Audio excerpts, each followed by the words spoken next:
Hi-ho, Grayson D. here with day 14 of the Hunting a Monster Each Day until Monster Wilds releases Challenge Final Mix HD 1.5 collection.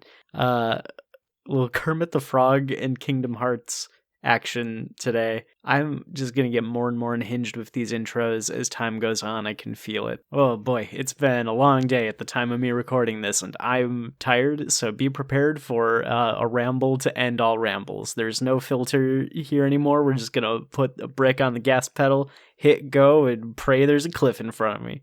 We're fighting Nightshade Paolumu today. I figured for my triumphant return to World for this challenge, I did Paolumu for my first day, so I wanted to come back to Paolumu again, but this time Paolumu for the night times. And I figured that'll give me a good opportunity to talk about both monsters since I wasn't giving my likeliness to return rankings when I did that first hunt. So Paolumu in general, just the overall base monster, I absolutely love. I think it's the monster that I was the most excited for after seeing it in the trailer. I just really liked the big poof ball floating through the air with the bat rat face. It's such a cool design, and it is really simple in what it does, but what it does so well.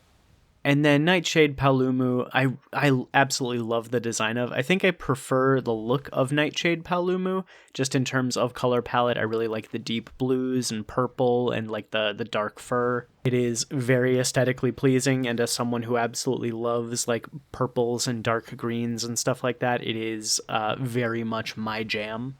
But I also think, for all of its simplicity, I much prefer regular Paolumu's fight over Nightshade's, and that really comes down to the sleep element. Sleep is, without a doubt, my least favorite status ailment to play against in Monster Hunter. I'm fine with paralysis, I'm fine with poison, I'm fine with blast, but sleep, every time I have to deal with it, it can go to hell. Which, thankfully, it doesn't come up too often. I think the only other pure sleep monster, at least the only one that's coming to mind right now, for me is Great Baggy. I can't think of any other monsters that use sleep as their main source of damage, aside from Great Baggy and Nightshade Paolumu. There are some other monsters that have, like, incidental effects that use sleep. Oh, Hypnocatress. Hypnocatress too, but Hypnocatress is only in Freedom Unite and Frontier, so I have never really run into it. So I think I like Nightshade's fight a little bit less than normal Paolumu's just because I prefer the version that doesn't have sleep. When I was recording footage for this, what you're watching is actually the second take at this fight, because I went into it and I was like, I could gem in sleep resistance, but I want to be able to show off what the monster does. I don't want to completely trivialize the fight, and I know that gemming in sleep resistance just makes it a kind of upscaled regular Paolumu fight. And I wanted to, showcase the monster a little bit. And I regretted that decision almost immediately as I was put to sleep every 5 seconds. Just because the clouds are so big and the hitboxes are way, way bigger than you think they should be.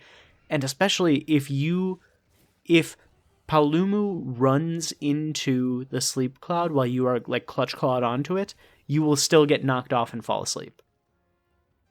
So I was taking a look at the footage, and it was pretty much just like 2 minutes straight of me getting knocked into a sleep cloud, falling asleep, getting up, trying to do a couple hits, getting knocked into a sleep cloud, and I was like, I'm gonna take this again, and I'm gonna gem in sleep resistance. And for as much as I dislike that in a fight, I do love that aspect of Monster Hunter, of having to adjust your build to what the monster is throwing at you and gem in certain resistance skills if you really need them. Like, when I'm fighting Great Baggy and Rise, I don't feel like I need to gem in sleep resistance because I feel like I can easily avoid its sleep without having to, worry too much about it. But with Paolumu, because of just how much sleep it is throwing around, you are really, really incentivized to actually gem in that resistance or have it on your armor somehow. And I think that's neat, and I want more monsters to do that. I want to change my builds around to fit the monster that I'm fighting, more so than I'm just rolling up on every monster with the exact same set of skills. So for that reason alone, I would love to see Nightshade Palumu come back.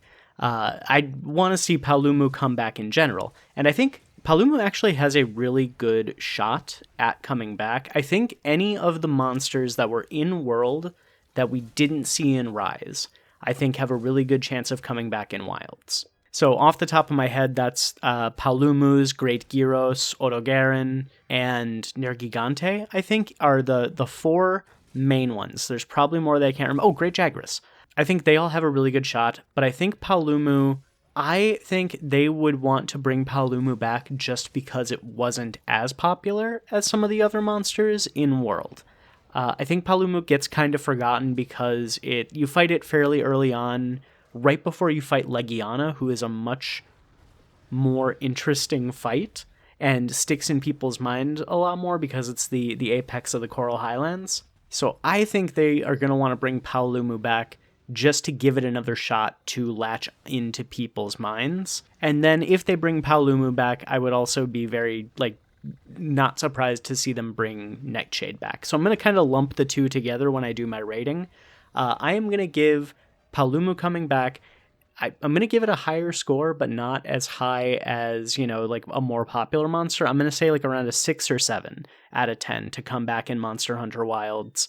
And then kind of around the same for coming back in another game. Because it's not as popular, I can't be yeah, absolutely, it's going to come back. People love this dumb bat. But I also know that Capcom likes to reuse monsters when it makes sense, so we can't fully discount the possibility. So I'm also going to say a non-Rise future game, probably again 6 or 7 out of 10. I've got another real fun one, another one in World planned for tomorrow. I am looking forward to sharing it with y'all. Thank y'all so much for watching. Please stick around to the end of the hunt if you can. Like, comment, and subscribe if you want to. Don't if you don't. And until next time, I'll see you next time.